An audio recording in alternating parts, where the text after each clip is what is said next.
जी, आज राहुल गांधी ने जो वहां पर कन्याकुमारी में जो बातें कही है उसमें दो बातें प्रमुखता से निकल कर आई है और मैंने देखा कि इन दोनों को लेकर उनके चेहरे की जो भाव भंगिमा थी उस पर काफी स्ट्रेस था। एक गैर बराबरी की बात जो बढ़ती जा रही है इस देश में, और दूसरी बात उन्होंने कही है संस्थाओं पर, और खास करके जो स्वायत्त संस्थाएं डेमोक्रेसी के पिलर्स हैं उन पर आरएसएस या एक खास विचारधारा के लोगों के जबरिया कब्जे की। क्या आपको लगता है कि ये बातें जो राहुल गांधी कर रहे हैं, इन बातों का नॉर्थ इंडियन जो सोसाइटी है हमारी, जहां कांग्रेस पार्टी लंबे समय से कमजोर है, उन पर किसी प्रकार का असर पड़ने की कोई उम्मीद आपको दिखाई दे रही है? नहीं, निश्चित तौर पर ये जो लंबी यात्रा है 5-6 महीने तक चलने वाली है और इसमें दक्षिण से लेकर के उत्तर तक, और मुझे लगता है कि जब वो उत्तर भारत में प्रवेश करेगी तो निश्चित रूप से उन लोगों पर इसका बेहद असर होगा जो आज गरीबी, भुखमरी, महंगाई, बेरोजगारी के साथ साथ जातिगत उत्पीड़न के शिकार है।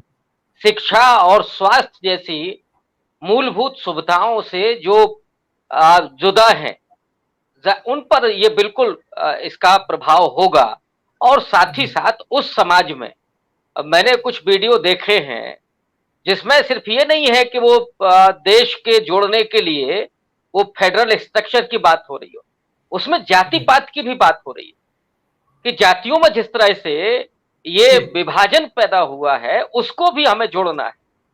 इस देश को समता और न्याय और बंधुत्व के मूल्यों पर आगे बढ़ाना है, ये भी वहां से संदेश दिया जा रहा है। लेकिन बड़ा जो संदेश है फिलहाल तो दक्षिण भारत में ही है।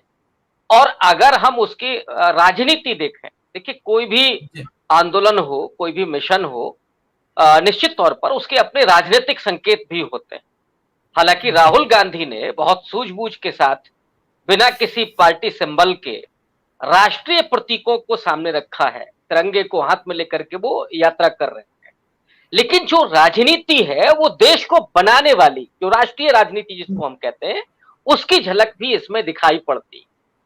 स्टालिन ने वो वहां पर पहुंचे हैं, राहुल गांधी के साथ थे, और जहां पर राजीव गांधी की हत्या हुई और तमिल मूवमेंट को हम पूरा याद करें तो जो तमिल मूवमेंट कभी उस गांधी परिवार से थोड़ा द्वेष रखता था, उस तमिलनाडु से आने वाला एक मुख्यमंत्री राहुल गांधी को भाई कह करके संबोधित कर रहा है और स्वागत कर रहा है। मैंने उनका हिंदी में फेसबुक पर कमेंट देखा है, और मैं चूंकि हिंदी का विद्यार्थी हूं इसलिए एक अलग इसका संदेश ले रहा हूं। हम लोग जानते हैं कि दक्षिण भारत में हिंदी का विरोध होता है, और पिछले दिनों ये विरोध और ज्यादा मुखर हुआ, और इसलिए हुआ कि ऐसे लगा जैसे ये सत्ता हिंदी को थोपने की कोशिश कर रही है। हम में से सारे लोग हिंदी भाषा भाषी हैं, लेकिन मैं आप सबको जानता हूं, अपने को जानता हूं कि कोई भी इस बात का समर्थक नहीं है कि हिंदी को थोपा जाए दक्षिण भारत पर या बंगाल पर। वो अपनी तरफ से वो उनका प्रेम उजागर होना चाहिए हिंदी के प्रति, और आज स्टालिन ने वो प्रेम दिखाया, तो मैं समझता हूं कि एक बड़ा सम्मान है उत्तर भारतीयों का हिंदी भाषियों का। और मैं बड़ी शिद्दत के साथ ये भी कहना चाहता हूं कि हमें उतना ही सम्मान, बल्कि मैं तो ये कहूंगा कि उन्होंने अगर 20 किया है तो हमें 21 वाला सम्मान उस तमिल संस्कृति, दक्षिण भारत की संस्कृति, वहां की भाषा के प्रति, भले ही वो मुझे ना आती हो, लेकिन मैं अपना सम्मान प्रदर्शित करता हूं। दूसरी तरफ जो फेडरल स्ट्रक्चर जिस तरीके से इस देश में कमजोर किया जा रहा था, आप याद कीजिए कि स्टालिन, जम्मू मासी तुम्हें देखकर खुश हो जाएंगी ना? वो आम की पेटी देखकर खुश होंगी। आम? आम तो वेंसडे को लेंगे ना?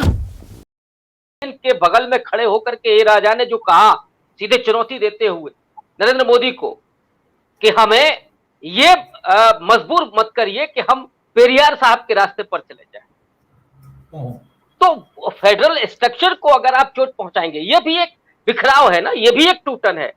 वो टूटन सिर्फ समाज में नहीं है, अगर आप क्षेत्रीय आधार पर, भाषा के आधार पर अगर आप टूटन पैदा कर रहे हैं, और राहुल गांधी वहां पर जाकर के ये यात्रा शुरू कर रहे हैं, दक्षिण भारत से उसकी शुरुआत कर रहे हैं।